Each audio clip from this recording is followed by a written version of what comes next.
with her and her husband, and we really know that they are both going to leave a deposit here that's going to springboard, I believe, into lots of new things when they leave. Helen is an inspirational woman, still happily married to her husband of nearly 50 years marriage, so that alone is fantastic.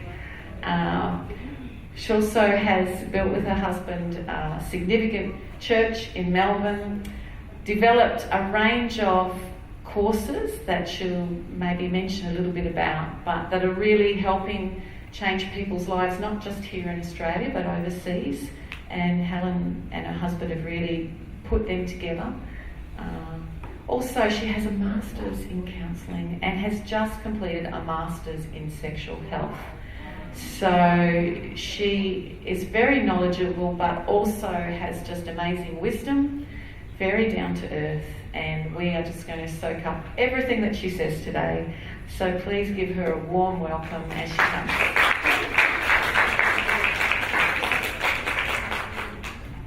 Thank you so much. It's just fun being here. Do you know why? It's summer here. I'm from Melbourne, and this is the first sun I've seen for a long time, so thank you. I don't know what to do with this, it just needs to be tilted this way. Thank you so much. Great. Thank you. Glad I'm not technical. Okay. It's so lovely to see your beautiful faces. I love talking to girls. It's the best fun. I love afternoon titties and spending time talking. That's actually one of my favourite things. People ask you, what do you do for a hobby? Talk. Drink coffee. Hang out with friends. It's good fun. So, you know, in the time that I've got, I can't see everything that I'm able to. So that's one of the reasons why Alan and I bring resources with us, so that perhaps if there's something you want to find out some more about, you can take that away with you afterwards. So there's a couple of things up the back there. One's called The Mystery of Love. This is a DVD talk that Alan did with all sorts of visuals. I think it's brilliant. So maybe you can solve the mystery of love. This one is a CD. It's a really great one. You can either give it to someone who's got lots of questions about God, or just for yourself for encouragement. It's called Life, Death and Eternity. The sorts of questions we ask and the kind of stories and testimonies of people who found God under real challenging situations. And this last one is called Understanding a Valiant Man, but it's for women only. Yes, we've got to have our own stuff, girls, don't we? It's about sex, actually, and since I've studied about it, it's a talk about sexual issues for women, and it was myself, another counsellor, and a friend of mine who's a women's sexual health physiotherapist, and we talk about sexual issues for women. So that might be useful. Could be. You could buy it for a friend. Okay. So, you know, it is a challenging world that we're living in, and the world is so broken and people need help. In Australia alone, and this is my heart, I just love helping people and seeing changes in their lives. Now, Australia has the highest suicide rate among young adult males in the Western world, and yet they still call us the lucky country. Anxiety disorders today are the most common mental health problem facing children. See, I used to be a teacher. I was a primary teacher and a high school teacher as well, so I've seen it firsthand. Depression, they call it the modern epidemic. 25-year-olds today are 3 times more likely to suffer from depression than their same age group 50 years ago. And we have to ask ourselves, what's gone wrong?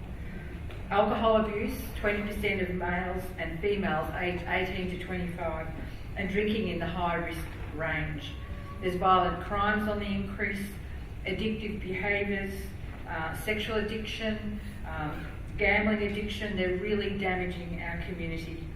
And then there's the misuse of drugs, both illegal and prescription drugs, that are a challenge. Then marriage breakdown. You know, we've all been affected, either directly or indirectly, by seeing a family break down. It hurts so many people. and people need help. So if you knock on any 10 doors in your street, you're going to find every single one of these things in the houses that surround you. And sometimes you can find all of them in the one house. And I don't know about you, but I need healing and I need restoration. And our community needs healing and it needs restoration too. And one of the things I think is so brilliant is that having a Bible, it gives us some insight and gives us some wisdom for all of this stuff that we see happening in the world around us. And all through the Bible, we can see God declaring his promise of healing and restoration over the struggles of people, both inside and outside the church. And in the book of Isaiah, in chapter 35, and I love hearing the heart of God, and this part of scripture actually really speaks to me about the heart of God. And he said this, and it's in verse 3, strengthen the feeble hands, steady the knees that give way. Say to those with fearful hearts, do not fear, your God will come. He's on his way to put things right and address all wrongs. He will come to save you. Then will the eyes of the blind be opened and the ears of the deaf unstopped. Then will the lame leap like a deer and the voiceless shout for joy. Water will gush forth in the wilderness and streams in the desert. The burning sands will become a pool, and this is speaking of new life. The thirsty ground bubbling springs. Even lowly jackals will have water to drink, and barren grasslands will flourish richly. That's my heart. That's what I want to see happen. And you know, in my own life, I needed all of this. You know, our early history really marks us very significantly. And I think this is the reason why I'm so passionate about why I do what I do, because there were some early challenges in my life. The younger a child is, when trauma and issues come their way, the bigger the impact, because they don't have the rational capacity to be able to make sense of it, or to explain it away, or to put it in a context. And so that's why we sometimes struggle from so early on, when things have happened when we were young. My family was a typical middle-class family. We grew up in a pretty reasonable neighbourhood, husband, wife, 3 kids. I was the oldest. And during that period, my father didn't drink alcohol. In fact, when he was in the war in New Guinea, he used to sell all his beer rations to the American soldiers and send the money back to his mum. So that's how committed he was to it. But there was a problem. When my parents moved to a new neighbourhood, they were mixing with the neighbours. My dad was a very shy man. And you know what it's like at Barbies, you know, the women are over here, the men are over here. Well, some of the ones I've been to anyway. And, you know, he just felt like he didn't fit in. And so he started to drink alcohol. And that was didn't sound very problematic. But there's a reason why it was problematic for him. And the reason for that was because he had the genetic predisposition and the environmental circumstances. And so from the point he started drinking alcohol, he became what they call a pilot light alcoholic. So basically from the first impact of alcohol, he was hooked. And so he found social skills in the bottom of a can. That's problematic. And so, as I said, when things impact us when we're really young, they kind of have that sort of thread through our lives. And when I was 4 years old, and that's a long time ago, but when I was 4 years old, my mother was diagnosed with cancer. And what happened was we had lots of medical crises. My mother was taken off to hospital. She was absent for weeks at a time. My father had no support. We had no family around us, so we used to get sent off to all these people we didn't really know. We were split up. And so there was a lot of trauma around that period in my life. So because of the separations, I had very little mothering during that time. I can remember my mother being taken off to hospital in the middle of the night by ambulance because there'd be some medical emergency would arise with her. And so because of that, the atmosphere of the home was filled with a lot of anxiety and a lot of fear. I didn't understand what was going on. I wasn't old enough. No one sat down and explained it to me. Nobody explained anything to kids in those days. But as I said, you take the full impact of what's happening. And, you know, my family had no resources beyond themselves. They had no wider family to help support them through that time. But also, we weren't a Christian family. We weren't even a family that went to church at Easter or Christmas time. So on my father's side of the family, at least 5 or 6 generations back, we can count alcoholism as their way of dealing with crisis and challenge and pain in their lives. On my mother's side of the family, they were into the occult, they were spiritualists, or they were atheists. And so there was absolutely no heritage there to draw on. So as I'm sharing this, I'm not here to judge my father or judge my family. I don't know what I would have done in a circumstance like that, where I had no resources to support me through that process. But my mother died when I was 8 years old, and so we had 4 years of crisis. She died when I was 8. My brother was 6 and my sister was 3. My father couldn't look after my sister, and so she was sent away to live with some distant great aunt so for the next 6 years I barely saw her at all.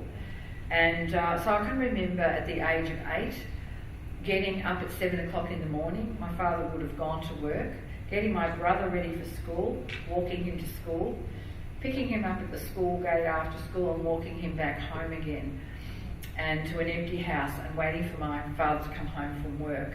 These days they're probably called social services or something, but that's what it was like. And so that happened for 4 years, where I became basically the carer. My father's alcoholism did escalate. He became more unreliable. He became somebody that I ended up having to, in some ways, care for. I mean, he kept working, but one night I remember he went to sleep with a cigarette in his mouth in the bedroom, and I woke up in the middle of the night smelling smoke and went into his bedroom and found this great big hole of burnout and the pillow right next to him. And if I hadn't woken up, I do believe right now that God woke me up. The house would have burned down, so I'm grateful for that.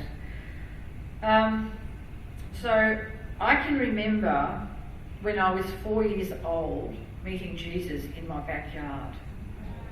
So regardless of your background, regardless of people in your life that you care about and you're concerned about, God tracks with them in ways that we don't always recognise.